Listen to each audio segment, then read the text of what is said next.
Lubos-lubos ang pasasalamat ng mga pasahero sa libreng sakay ng MRT at LRT na handog ni Pangulong Ferdinand R. Marcos Jr. sa mga manggagawa ngayong Labor Day. Alamin natin ang update niyan mula sa Balitang Pambansa ni Bernard Ferrer ng PTV Live.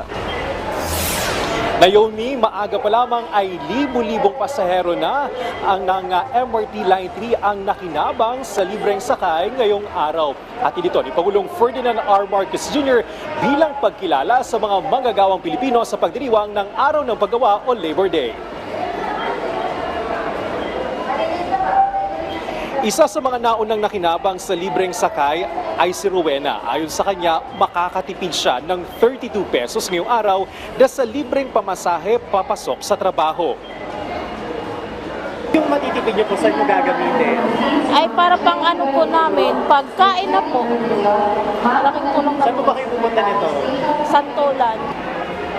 Nauna nang inanunsyo ni Pangulong Ferdinand R. Marcos Jr. ang libreng sakay sa mga linya ng MRT at LRT simula April 30 hanggang May 3 bilang bahagi ng pagdiriwang ng Araw ng Paggawa o Labor Day ngayong taon.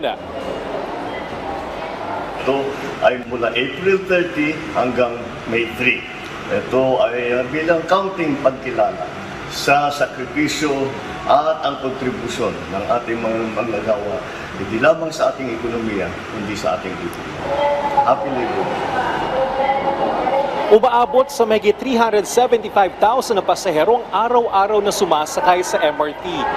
Bilang bahagi ng pagpapaganda naman ng kanilang serbisyo, nagde-deploy ang MRT ng mga tren na may 4 na bagon tuwing peak hours. Bumabiyahe mga ito tuwing umaga at hapon upang mas maraming pasahero ang mapagsilbihan. Naomi, para maka-avail yung mga kababayan natin ng libreng sakay, magtungo lamang sa ticket booth at sabihin sa mga cashier kung saan silang stasyon bababa. Balik sa iyo, Naomi. Maraming salamat, Bernard Ferrer ng PTV.